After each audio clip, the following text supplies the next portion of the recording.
श्री शिवाय नमस्तुभ्यम। हर हर महादेव। तो आज की इस वीडियो में आप सुनेंगे सोमवार व्रत की संपूर्ण कथा। पौराणिक कथा के अनुसार प्राचीन समय की बात है। एक गांव में एक साहूकार रहा करता था। साहूकार धनी था, उसके पास अथाह धन दौलत थी, लेकिन उसकी कोई संतान नहीं थी। साहूकार भगवान शिव को प्रसन्न करने के लिए सोमवार को व्रत रखा करता था और व्रत के दौरान वह विधि पूर्वक भगवान शिव और देवी पार्वती की पूजा और शाम को प्रदोष काल के समय शिवलिंग पर दीपक भी जलाता था। साहूकार की भक्ति और पूजा अर्चना को देखकर एक दिन माता पार्वती ने भगवान शिव से कहा कि हे प्रभु, यह साहूकार तो आपका परम भक्त है, हर सोमवार को विधि विधान से आपकी पूजा करता है। मुझे लगता है आपको उसकी मनोकामना अवश्य ही पूर्ण करनी चाहिए।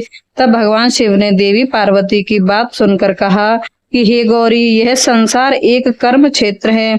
जैसे एक किसान अपने खेत में बीज बोता है तो कुछ दिन बाद उसे पेड़ मिलता है, ठीक उसी तरह इस इंसान में आदमी जैसा भी कर्म करता है तो उसे उसका फल भी वैसा ही मिलता है। लेकिन माता पार्वती बोले भंडारी से द्वारा आग्रह किया और कहा, हे नाथ, फिर भी आप इसकी मनोकामना को पूर्ण कर दीजिए, क्योंकि यह आपका परम भक्त है और अगर आप ही अपने भक्तों की इच्छा पूर्ण नहीं करेंगे तो फिर भला भक्त आपकी पूजा आराधना क्यों करेंगे।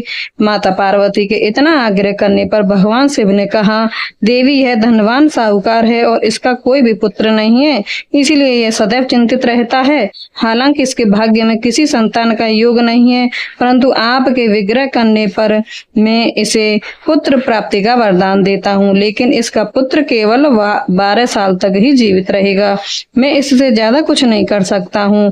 फिर एक रात भगवान शिव ने साहूकार को स्वप्न में दर्शन दिए और कहा कि उसे जल्द ही पुत्र की प्राप्ति होगी, लेकिन उसका पुत्र दीर्घायु नहीं बल्कि केवल 12 वर्ष तक ही जीवित रह पाएगा। यह बात सुनकर साहूकार ना तो प्रसन्न हुआ ना ही ज्यादा दुखी हुआ। स्वप्न में सब कुछ जानने के बाद भी साहूकार ने पूजा अर्चना जारी रखी और कुछ दिनों बाद साहूकार की पत्नी गर्भवती हो गई और उसने एक सुंदर बालक को जन्म दिया। बालक के घर में जन्म से हर्षोल्लास और का माहौल था, लेकिन साहूकार खुश नहीं था, क्योंकि उसे पता था कि उसके बालक का जीवन केवल 12 वर्ष तक ही है और उसने किसी को भी यह बात नहीं बताई थी। जब वह बालक 11 वर्ष का हुआ तो साहूकार की पत्नी ने बालक के विवाह की बात साहूकार से कही, लेकिन साहूकार ने इस बात से इनकार कर दिया और उसे शिक्षा के लिए काशी में भेज दिया। साहूकार ने बालक के मामा को बुलाया और उसे पैसे देकर उन्हें बालक के साथ काशी जाने का आदेश दिया। साहूकार ने मामा भांजे से कहा कि वह काशी जाते समय रास्ते में यज्ञ कराते हुए और ब्राह्मणों को भोजन कराते हुए जाएं। दोनों मामा भांजे ने ऐसा ही किया। काशी जाते समय जिस रास्ते से मामा भांजे गुजर रहे थे, उसका राजा अपनी पुत्री का विवाह एक ऐसे राजकुमार से करवा रहा था जो कान्हा था। उधर दूल्हे का पिता इस बात से चिंतित था कि अगर दुल्हन पक्ष को पता चल गया तो राजकुमारी विवाह के लिए मना कर देगी। इसलिए उसने जब साहूकार के पुत्र को देखा तो उसने सोचा कि मैं अपने बालक के स्थान पर इस समय इस बालक को बैठा दूंगा और दुल्हन पक्ष वालों को पता भी नहीं चलेगा। दूल्हे के पिता ने साहूकार के पुत्र को इस बात के लिए तैयार किया और वह बालक तैयार हो गया।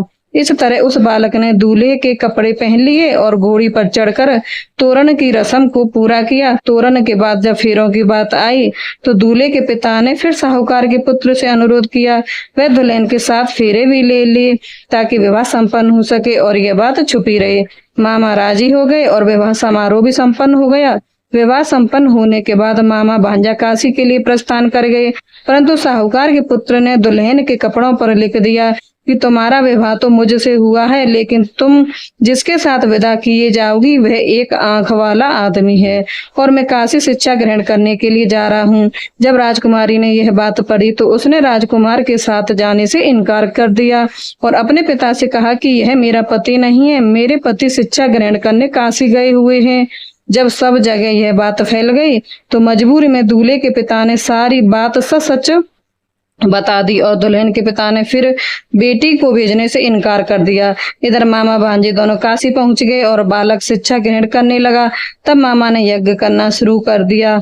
जब साहूकार का पुत्र 12 वर्ष का हुआ तब एक दिन उसने अपने मामा से कहा कि उसकी तबीयत ठीक नहीं है और वह सोने के लिए अंदर जा रहा है। साहूकार का पुत्र अंदर सोने के लिए कमरे में गया तो उसकी मृत्यु हो गई। थोड़ी देर बाद जब मामा अंदर पहुंचे तो उन्होंने बालक को मृत अवस्था में देखा और बहुत दुखी हुए, परंतु वह रो नहीं सकते थे वरना उनका यज्ञ अधूरा रह जाता। इसलिए मामा वापस आकर यज्ञ करने लगे और यज्ञ को पूरा करने के बाद और ब्राह्मणों को भोजन कराने के बाद मामा अपने मृत भांजे को देखकर विलाप करने लगे। ठीक उसी समय उसी मार्ग से भगवान शिव और देवी पार्वती जी जा रहे थे। माता पार्वती जी ने किसी के रोने की करुण आवाज सुनी तो भगवान शिव से कहने लगी कि हे प्रभु, कोई मनुष्य रो रहा है, चलिए इसके दुख को दूर करते हैं।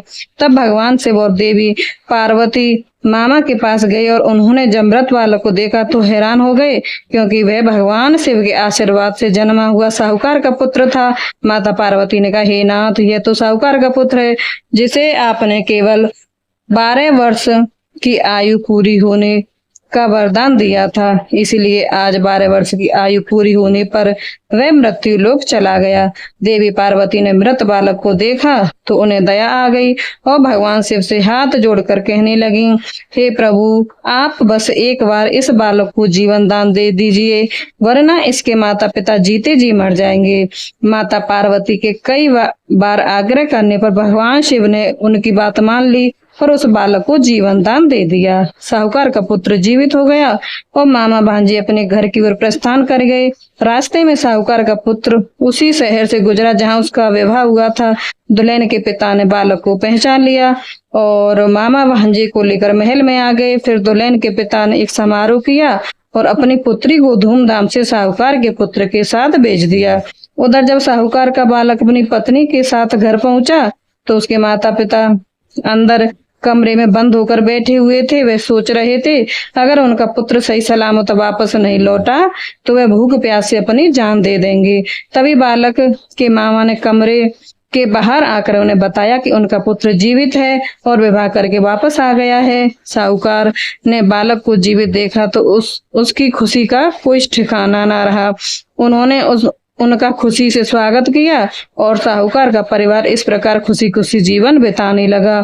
यह सब भगवान शिव की कृपा और सोमवार व्रत का ही प्रभाव था कि साहूकार का पुत्र अल्प आयु होने के बाद भी दीर्घायु को प्राप्त हुआ। इस प्रकार जो भी भक्त सच्चे मन से भगवान शिव की पूजा करके आज के दिन इस कथा को पढ़ता है अथवा सुनता है और दूसरों को सुनाता है, भगवान शिव उनके सभी दुख दूर करते हैं, उनकी सभी मनोकामनाएं पूर्ण करते हैं। तो कथा समाप्त हुई। प्रेम से बोली भगवान शिव की जय, देवी पार्वती की जय, गणेश भगवान की जय, कार्तिकेय भगवान की जय, नंदीश्वर भगवान की जय। अगर आपको यह मेरी वीडियो अच्छी लगी है तो मेरे चैनल को लाइक करें, सब्सक्राइब करें और बेल आइकन को प्रेस कर लें ताकि आने वाली वीडियो की जानकारी आपको मिल सके। मेरे चैनल पर पूजा पाठ और धार्मिक कथाएं और जानकारी आपको मिलेंगी। राधे राधे, जय श्री कृष्णा।